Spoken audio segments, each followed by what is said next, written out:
Сәлем достар, мен жаңа влогыма қош келдіңіздер. Бұл влог осы менің жаңа квартирамдағы, жаңа жердегі алғашқы полноценный влог. Сіздерге ұнайды деген ойдамын. Өзім өте қаттым күттім осы влогты түсіруге. Вот қазір ғана мен жұмыстан келдім. Менде айта сіздерге бөлісетін жаңалығым өте көп. Мен қазір жаңа жұмыс жасаймын. Жаңа квартирадамын, оны білесіздер, және жаңа қаладамын. Және барлығын осы влогта бірге ашатын боламыз. Шын айтқанда қазір ғана жұмыстан келдім. Жұмыс киімдемін. Классический идеалдан магазинге кіріп, аздап өзіме заттар алған болатынмын. Мен қазір әлі полноценный үлкен закупкаға барған жоқпын. Только үйге керек заттарды ғана күнде магазиннен барып алып жүрмін. Күнара. Иногда только не керек, сол күні соны алып жүрмін қазір. Біріншіден қазір мен киімді ауыстырып алғым келіп тұр, еще басым өте қатты ауырып тұр. Погоданың өзгерісіне байланысты қазір пасмурно суық болып жүр, сол үшін деп өзім ойлап тұрмын. Сол қазір барып бірінші киімді ауыстырып келейін. Так, короче, менде бүгін бірінші стирка намечается. Менде мынандай нәрсе жоқ екен. Тұз салатындыкін алып алдым енді. Тұзды обычный қасықпен салса да болатын шығар. Мынандайға ыңғайлы. Так. Негізінде менің бірінші стиркаменен, үйде бірінші стиркам болайын деп жатыр. Енді қазір бисмилля деп сіздермен бірге жасайын деп жатырмын. Көріп тұрғандарыңызда өте ескі стиралка, көріп тұрсыздар. Қалай істейтінін точно білмеймін да. Мына жанды. Так, маған осыған давайте 30-ға или 40-ға. Давайте 40-ға қоямыз. Суақ кетпейді деген ойдамын. На всякий случай трапочка қойып қойдым. Вот мынаны маған жақында ғана хозяиндер әкеліп берді. Стиралканы, огромный стиралка, мен осыны огромный болады деп ойламадым. Кеше ғана біз орнаттық. Тоже хозяиндер келіп, енді қазір суақ кетпейтін шығар деп ойлаймын, надеюсь. Барлығы аман есен болатын шығар, пожалуйста, аман есен болсыншы.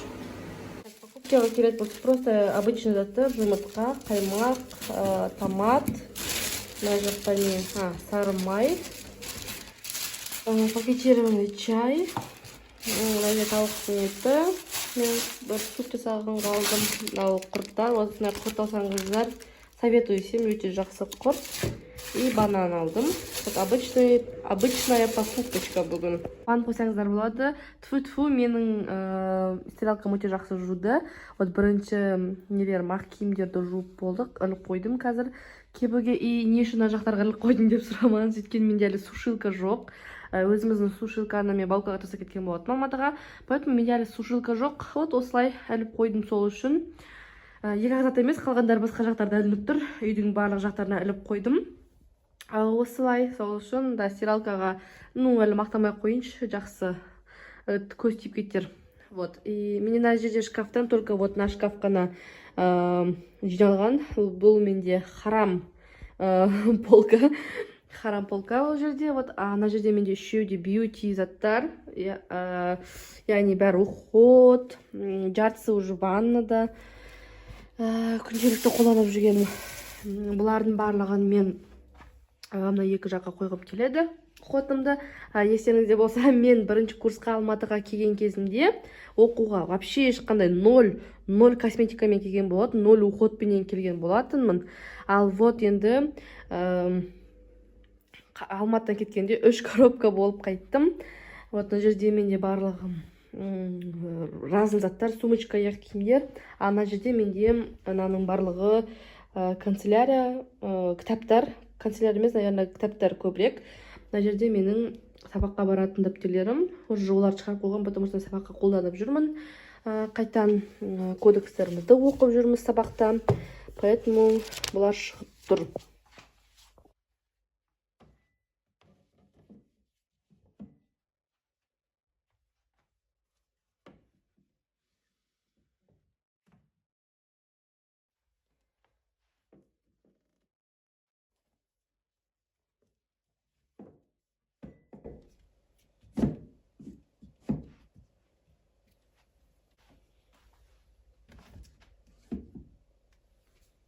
переездім пока что тұра тұрдым. Мен жерде сабағымды жасауға отырдым. Магистратураға түскенді білесіздер, соның документтерін реттедім. Уже дайындықты бастап кеттік. Тақырып таңдалып қойды. Диссертацияны мен 2024 жылы тапсырып қорғайтын боламын. 2 жыл бойы жазады екенмін, оказывается. И тақырып таңдалдым. Бұйырса енді жазып бастау керек, ақпарат жинап, еще маған статья жазу керек екен, оказывается. Мен өте оңай болады деп ойладым, бірақ та ожидание реальность болып қалдым. Келесі влогта магистратура жайлы қызық болса айтып беретін боламын. Айырмашылығын, универімді түсіріп, вот сон документтерін бітірдім. Мына жақта жазып, қағаздарым барлығын.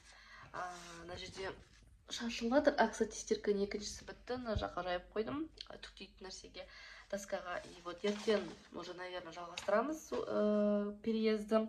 Ал қазір мен ұйықтауға кетуім керек. Срочно өйткені мен ойлағанмын бүгін келесі сағат 9-да ұйықтап қаламын деп. Бірақ та жұмыста 9-да ұйықтап 6-да тұрып істеймін деген. Бірақ та мен өзімді білдім. 6-да тұрмайтын, сол үшін қазір бітірем дедім. Сағат уже 12 болып қалды. Мен уже түрім, көзім бәрі шашаңға, ұйқысы келіп отыр. Сол үшін мен ұйықтаймын, ертең переезді жалғастырамыз.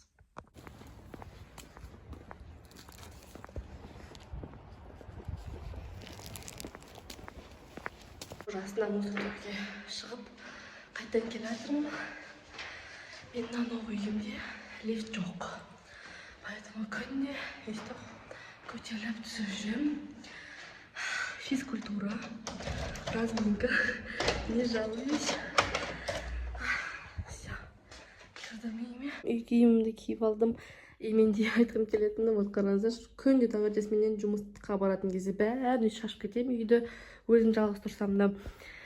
Қазір мен мына нәрсені жуғым келіп тұр. Осы үйдің диваны, осы үйдің дивандікі болған, мен оны стирка жоқ болсын жумағанбыз, и поэтому қазір стиркаға салғым келіп тұр. Так, кстати, мыналар кепті макас көре салайықшы. Өте жақсы кепкен, керемет просто. Еще кеше мен бір лайфхак таптым, сіздермен бөлісуге асығып жатырмын. Киімдерімді осылай вешалкаға іліп қойдым. Кеше неден есіктен алып тастадым да, вешалкаларға іліп қойдым. И өте жақсы тұрады, өте ыңғайлы. И плюс даже мыжылмайды. Мен кеше рубашкамды осылай іліп қойдым. И вообще даже мыжылған да жоқ. Сол үшін всем советую, күшті лайфхак. Менен сіздерге тағы да бір лайфхак болсын. Ешқашан да бір нәрсе шықса беттеріңізге, ешқашан да оны ұстамаңыздар. Менде өте жақсы бір қасиетім бар. Көз тимесін. Бір нәрсе шықса, мен оны ешқашан ұстай бермеймін. Мен оған даже көңіл аудармауға тырысамын. Яғни, как обычно бетімді жуып, крем жағып жүремін. Вообще оған тиіспеймін. И өзі кетіп қалады, сосын барып ешқандай орны қалмаймын. Стирканы загрузила, естіп жатқандарыңыздай мини уборка істеп қойдым. Енді қазір кішкене демалуға отырдым. И сіздерге түсіндім, что мен қай қалаға көшкенімді айтпағаным. Бірақ сіздер уже түсініп қойған шығарсыздар, жаңағы алдыңғы кадрда мен сіздерге өзім түскен универімді көрсетіп қойдым. Білмесеңіздер, түсінбесеңіздер, әлі де мен Тараз қаласына көштім. Қазір араларыңызда шоке болатқандар бар шығар. Басында мен де көбісі барлығы туыстар, достарым барлығы шоке болды. Қыздар да барлығы. Бұл шешімді өзім осознанно қабылдадым. Бірнеше шешімдердің, таңдауларының арасында. Ешбірде әлі өкінген жоқпын. Өйткені мен оны отырып давай Таразға көшейінші деген жоқпын. Кәдімгідей плюс, минустарын барлығын қарастырып көштім. И біреулер айтады, типа, Таразға не үшін көшу, маған айтты, точнее айтады емес, айтты. Қазір де айтады, типа, неге сен Алматыдан, типа, Таразға көшіп жатсың, адамдар Алматыға, типа, бара алмайды деген сияқты маған көп адамдар айтты. Қыздар да айтты, подружкаларым, типа, неге саған біртүрлі емес па, потом өкінесің ғой, қуасың ба деген сияқты. Мен мысалы чисто өзім сыртадан емес, даже маған өзім мамаларым да барлық туыстарым да айтты да. Өйткені бұл шешімді мен өзім айтып отқанда өзім қабылдадым. И мен үшін жеке өзіме лично Таразға бару, Таразға көшу артқа шаг жасауменен тең емес. Өйткені біреулер, енді Алматыдан көрі Тараз кіші ғой, сол үшін типа артқа қарай қайтып жатсың дейді. Маған артқа қайту болып саналмайды. Кейде даже алдыға 10 шаг істейтін алдында артқа 1-2 шаг істеу керек деген өте жақсы сөздер бар. Сол үшін маған мен таразға вообще өзім қиналып стресске түсіп көшкен жоқпын. Өте сондай прям вдохновение менен мотивация менен көштім да. И маған осы Тараз құдай қаласа киелі жерде осылай өзім өсіп өніп көтерілемін деген ниетпенен, түзу дұрыс ниетпенен келдім. Сол үшін әлі де сол үшін, наверное, өкінген жоқпын. Ешкімнің сөзі маған кедергі болған жоқ, наоборот, қамшылады десем болады. Сол үшін ботақ қыздарыңыз Таразда, сіздер де енді менімен бірге Таразда боласыздар. Шуды көрдіңіздер, Алматыны көрдік 4 жыл бойы. Енді Тараз қаласына да келіп қалдық. Өмір енді қай жаққа басқалып баратынын көреміз тағы да. Осы жерде универге түстім, магистратураға түсінгендеріңізде. Бірақ магистратура жайлы келесі бір влогта айтамын. Жұмыс жасаймын осы жерде. Әлі Таразды зерттеп үлгермедім, бір жаққа шығып, но барлық әлі алда сіздермен бірге барлығын көреміз деген ойдамын. Араларыңызда Таразды таныстырып көрсетемін деген адамдар болса, шығып қыдырайын.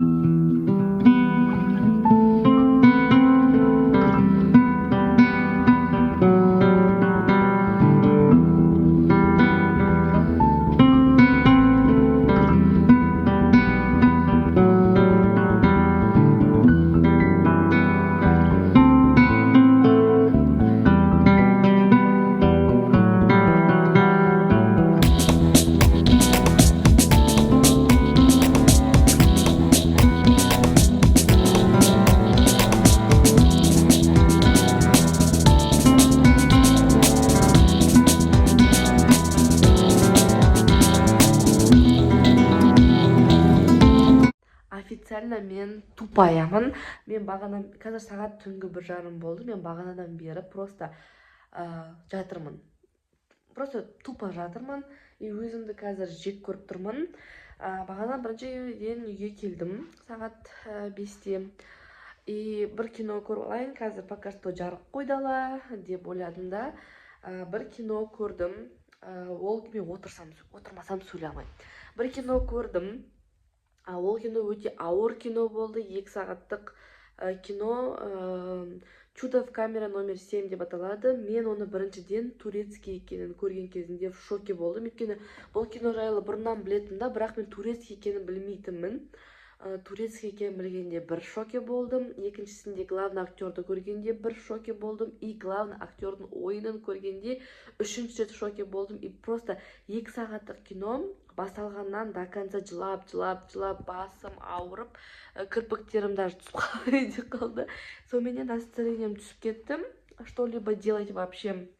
Одан кейін даже аппетитім кетіп қалды. Стиркаларым екіншісін сақ қойдым да жаттым. Потом тағы бір кино таптым. И настроением сондай жаман болған соң, сондай прям андай жылайтын кино көрейінші дедім. Тағы да бір махаббат туралы кино көріп жатырдым. Потом кішкене ол қаттандай затягивающий болған жоқ та, и бастаған соң бітірейін дедім. Ол да 2 сағат екен. И потом қарным ашып кетті. Содан кейін менің ужин істегенімді көрдіңіздер. Сондай өте күшті гречка с сосисками ужин болды. Одан кейін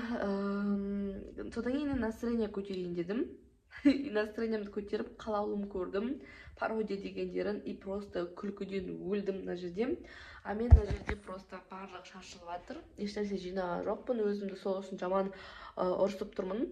Пока что мен только бір ғана нәрсе істедім. Ол осы коробканы білесіздер, маған подарка берген. Осыған мен барлық техниканы жинап қоямын деп шештім. Менде бұрында бір полка болатын. Мен бірақ та артық нәрселердің бәрін Алматыда болғанда лақтырып кеткенмін. Осындай лампочка, мына жерде менің номерім, сол үшін былай нетейін, чуть болғанда көрсетіп қоя сақтадым. Мына жерде камера менің алдыңғы влогым жартысы түсірілген.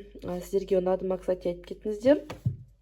Одан кейін зарядкалар, флешкалар, мынау несі, мына экшн камераның чехолы, мына жерде микрофон, короче, осыны заттар. Потом мына жерде мынау қағаздар менікі.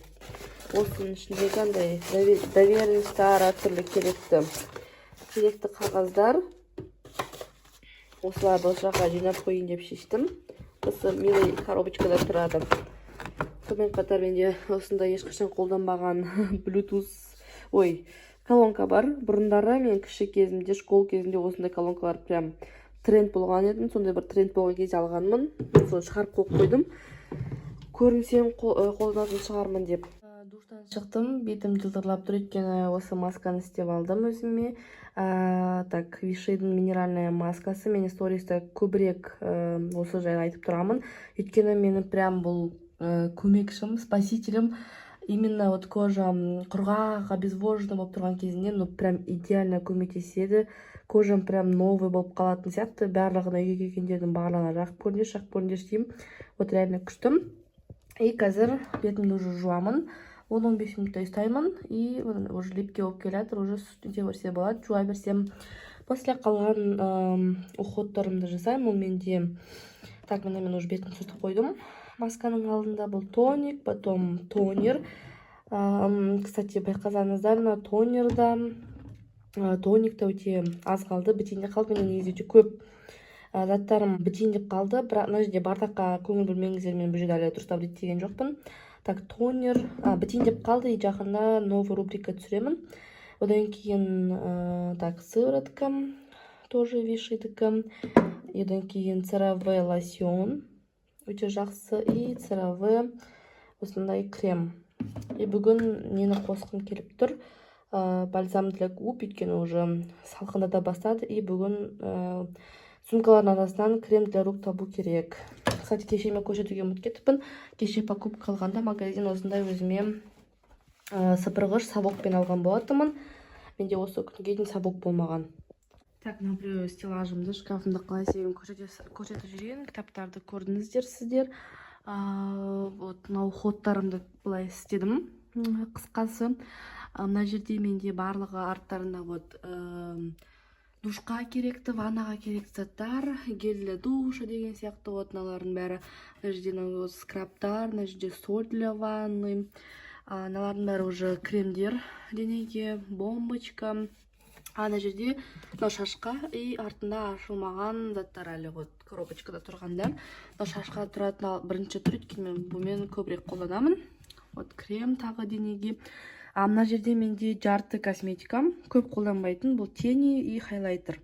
Қалғандары там SPF-ка, тоналка дегендердің барлығы неде тұр. Прихожаға қойдым, өйткені мен сол жерде мен күнде жұмысқа баратын кезде жиналамын.